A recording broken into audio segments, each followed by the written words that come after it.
Hey, are you struggling with finishing projects? Are you struggling with busy work and not getting things completed? I'm still doing my segment on my inspirational board here, and today is the third poster, which is going from doing to done. Grab your favorite beverage, come on back, because you know what? We're going to do this thing.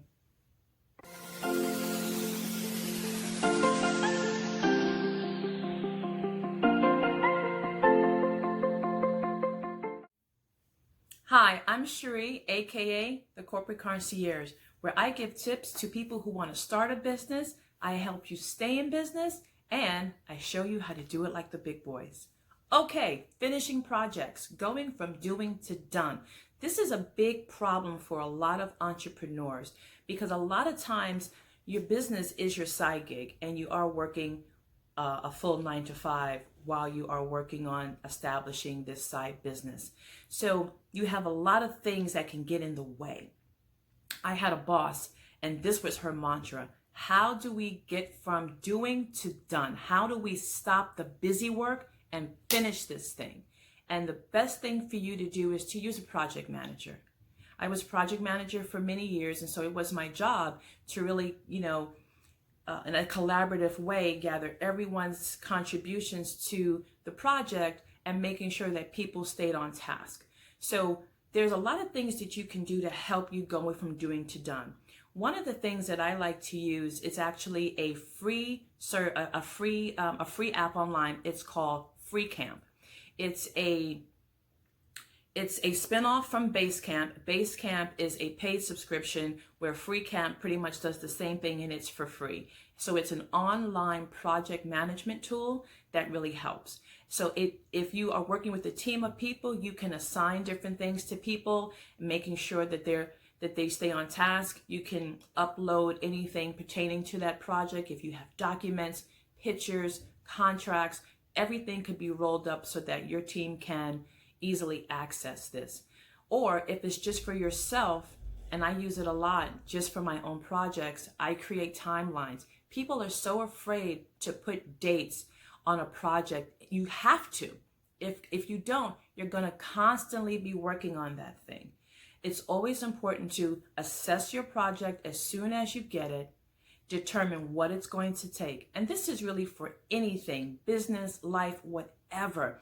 You have a project, you're meeting with the new client, or you're establishing a new project, whatever the new thing is, you want to sit down and you want to assess how long it's going to take, how much money it's going to take you to get there, what are the resources you need to complete this project, okay? And then you want to set a timeline. So case in point, if I'm planning an event, the first thing I ask my client is how many people, what type of theme they want to have, and what is their budget. Because then once I know those things, that's going to help me determine what my recommendations are to this client and stay within the confines of their budget.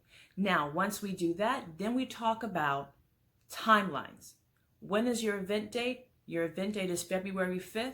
Okay, now I need to start working with vendors that will work into that time frame. If you're doing something for yourself, let's just say your goal is to create 5 new products to your product line. And you are a natural skincare designer. You know how long it takes to make a shea butter cream. You know how long it takes to make a nail oil. You know how long it takes to make a face mask. Put those into a timeline. So if one product is going to take you 2 days, another product is going to take you 3 days, and so forth and so on, it's going to take you 10 days to create 3 new products. And do it. Do it within the confines of that time. Stick to it. Monday, I'm working on this. Tuesday, I'm working on this. Wednesday, I'm working on this. Friday comes, it's done. Always pad in a little bit of timing for mishaps. Things always happen. You always want to build in some time for that. If something's going to take you 2 weeks, you might want to instead of 14 days, maybe you want to give yourself 18 days. or 16 days, just to give yourself a little bit of padding. Now, don't give yourself several months to do something that you can do in 2 weeks. That's not a safety net. That's just, I don't even know what you call that. Don't do that, okay? The thing is going from doing to done. Stop the busy work. We want that check mark that it's done. We get so caught up and, oh, well, today I'm going to do this, and today I'm going to write about that, and today I'm going to da-da-da-da-da-da-da-da-da. And you're constantly just futzing around and writing and tinkering, but you have nothing to show for it. Nothing is getting done. And then you get frustrated and you feel like you're a failure and you feel like no one's going to buy your product because you didn't create any products, and you give up. Does that sound familiar to anybody out there? Well, we're ending all that today. Whatever that was, crumple it up, throw it away. It's finished. You got a clean slate of paper. We're going to start fresh. The other part of finishing a project is really how you start. As soon as you get a project, remember I was talking to you about the client that I'm doing an event for, and I'm asking all these questions. Now I'm going to lay out my template of what has to get done. So I have a template, a checklist of all the things that I need to do for an event, starting from the questions that I ask the client, down to how I go out to sort out vendors, down to showing my client my recommendations, signing the contract, and then executing and delivery. That is the first thing you need to do. Once you have your outline and you have a checklist of things, you can use this over and over and over again.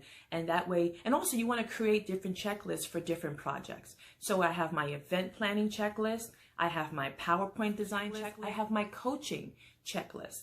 I have a list of questions that I ask for each one of those types of clients. All I have to do is just pull it up on my computer, and it just works. It just helps me stay grounded. It helps me stay focused. I don't miss anything. We all have a lot on our minds. The last thing you want to do is not ask the right question or make the right recommendation that can ultimately leave some money on the table. We don't like leaving money on the table. I know I don't like leaving money on the table. Do you like leaving money on the table? Good. Just want to make sure that you're my people. Want to make sure that we're talking the same language here, because I don't want to leave nothing on the table here. So going from doing to done. This will help you stay focused. And it also will take some of the stress off. I'm all about relieving the stress. I have times where I've just become too uptight and too stressed, and because I get very laser focused on things, and I'm really trying to just kind of ease that so that things are just not so stressful for me. Can anybody out there, do you feel me on this one? Are you kind of like me? I'm tired of the crazy. I need a little bit more peace in my life. So the more things that I have at the ready to aid me and help me, the better. And also too, you need to know when to stop something. You really need to know when it's time to say, it's time to deliver. Yes, we want to be perfect. We want everything to be just right. We want to do our best. We want to deliver the best product. But it comes a time when you just have to stop tinkering and just let it go. And see what happens. Don't let fear get in the way of delivering something. If someone doesn't like something, let them tell you, and what you do is you fix it. That's all. That's all you do, is you just do what you can to fix it. A lot of times when we're entrepreneurs, we kind of forget what the customer experience is. So I always try to put myself in their shoes. I said that this is going to be ready by a particular date. I'm going to do whatever I need to do to get it done by that date. If something happens, I am going to call them and tell them I need more time and ask to why I need more time. I'm not going to hide it from them. I'm going to tell them as to why. You can under-promise and over-deliver. But try not to over-promise and under-deliver. That's a whole different experience. So if you under-promise and over-deliver, you're a rock star. Oh my goodness, I wasn't expecting this. Thank you. If you over-promise and under-deliver, well, you told me I was going to get this. Well, where is that? I don't understand. I don't want to pay for this. So let's avoid all that stuff, okay? Recap, going from doing to done. You're going to start with an outline, a checklist, or a template. Something that you can use to help you ask the right questions and set the right tone and the right timeline for your project. Okay? And then the second thing is you're going to do what's on that paper. You're going to do what you said you're going to do. If it's make a product every day, then do it. If it's design a logo, then do it. Whatever it is, so that as you get closer to your timeline, you're hitting those things. The third thing you're going to do is you're going to give yourself a little bit of padding, if you can, in your timeline. Not a lot, just a little bit, just in case something happens. You run out of ink. I don't know, your oven breaks down. Whatever it is, you always want to build in a little bit of some contingency time. And that's the other thing. If you tell someone it's going to take 2 weeks because you've padded on a couple of days and then you get it done in 10 days, you're that rock star for your client again, okay? Remember, you want to also give yourself a little bit of peace.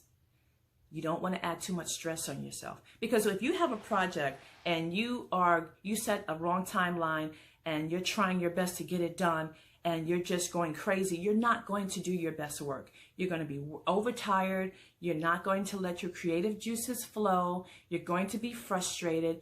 You're going to end up being even mad at the client for whatever reason, because now you have to do this thing and you just completely screwed it up in your head and now it's their fault. It's not, but that's how it seems. So make sure that you can do this, and that way the product you produce is the kind of product that you know you can produce, and it's finished. And when it's done, it is done. Leave it alone. You know what you do. You got a great product. You know who you are. I believe in you. You got to believe in you too. I hope this helped. Like, subscribe. I post every Wednesday giving tips to people who want to start a business. I want to help you stay in business, and I want to show you how to do it like the big boys. I'll talk to you soon. Bye.